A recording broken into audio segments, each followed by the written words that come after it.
अंकित जी पलवल से। श्री हरिवंश। जय श्री राम महाराज जी, आपके चरणों में कोटि कोटि प्रणाम।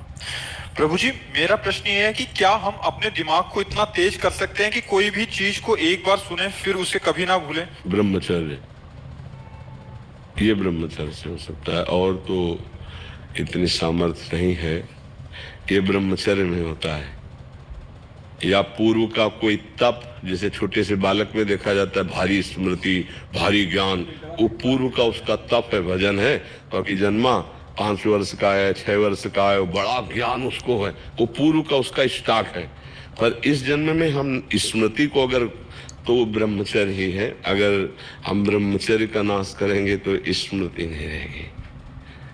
एक सीधा उत्तर है, आपका खान पान ठीक हो, आपका ब्रह्मचर्य ठीक हो, सात्विक भाव हो, तो स्मृति जागृत हो जाएगी। लेकिन गुरुदेव महाराज, मैं तो मतलब शादीशुदा हूँ गुरुदेव मेरी।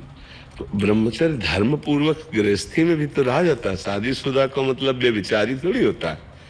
देखो, जो शास्त्रीय पद्धति है तो संतानोत्पत्ति के लिए आदेश है, उसको नियम पूर्वक अगर निर्वाह किया जाए तो एक पत्नी व्रत रखने वाला, धर्म से चलने वाला, और वैसे शास्त्रीय पद्धति प्रत्येक मासिक धर्म के बाद जो 10 दिन के बाद संतानोत्पत्ति के निमित्त समस्त देवताओं और भगवान को नमस्कार करके वो गृहस्थ ब्रह्मचारी में, तो उसमें स्मृति की, देखो स्मृति का नाश एक काम ही कर देता है।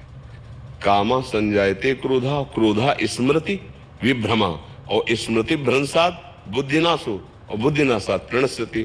तो अगर हमारा निष्काम भाव हो तो हम स्मृति वाले बने, तो गृहस्थी कोई निंदनीय थोड़ी है, कोई निंदनीय नहीं। देखो, हम जब शास्त्रों में पढ़ते हैं तो गृहस्थ जनों ने, जिनके बड़े बड़े धर्मात्मा संतानें हुई, उनकी बात, काफी दिनों तक ब्रह्मचर्य रह करके संयम से फिर गर्भाधान हुआ और फिर ब्रह्मचर्य से रहे, तो उनकी संतानें बड़ी प्रज्ञावान, बड़ी विवेकवान धर्म।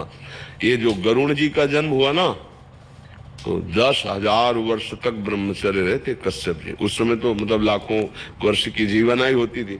10,000 वर्ष तक ब्रह्मचर्य रह करके, और जब विनता जी के गर्भ में, तो फिर उनसे भगवान गरुण जी का प्रादुर्भाव, महाबली गरुण जी, और एक छोटे बड़े पुत्र अरुण जी, वो सूर्य भगवान के सारथी बने। कई हमने ऐसे ब्रह्मचर्य रहकर नाम जप करते हुए धर्म से चले, और फिर संतान, तो उससे फिर अब पशुवत आचरण तो कहीं आदेश नहीं किया गया है। गृहस्थी में भी अगर जैसे मानो 20-22 वर्ष तक ब्रह्मचारी रहा, फिर गृहस्थी में गया तो परिपक्व फसल है। जैसे गेहूं गलेथ में हो, काट ले तो एक दाना नहीं मिलेगा, और परिपक्व फसल हो जाए तो कुंतलों अनाज सालों खाते रहो, ऐसा अनाज पैदा हो जाए। तो ऐसे वीर भी परिपक्व होता है, ब्रह्मचर्य भी। जैसे 20 से 25 वर्ष तक बिल्कुल ब्रह्मचर्य रहे बाल्यावस्था से, फिर गृहस्थ में जाए तो परिपक्व फसल है, संतान उत्पत्ति, फिर संयम से जीव, तो वो महात्मा ही है, वो ब्रह्मचारी भी है। एक पत्नी व्रत धर्म पूर्वक चलने वाला, वो बेविचारी नहीं कहा जाता। वो गृहस्थ कोई निंदनीय नहीं, वो बंदनीय।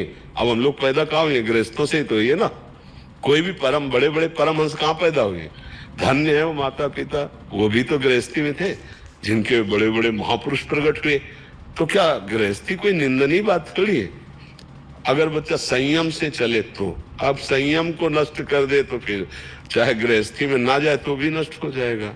बहुत प्रकार है, तो हमें लगता है अगर संयम से चला जाए तो गृहस्थ धर्म में बंधनी। पर स्मृति जो है वो ब्रह्मचर्य से, मतलब वीर शक्ति ही स्मरण को बहुत जोर की पवित्र रखती है, बहुत स्मृति जागृत हो जाती है। पर ब्रह्मचर्य पर महत्व दे। अब ऐसा थोड़ी कि कोई मनमानी आचरण करे, क्यों बच्चा?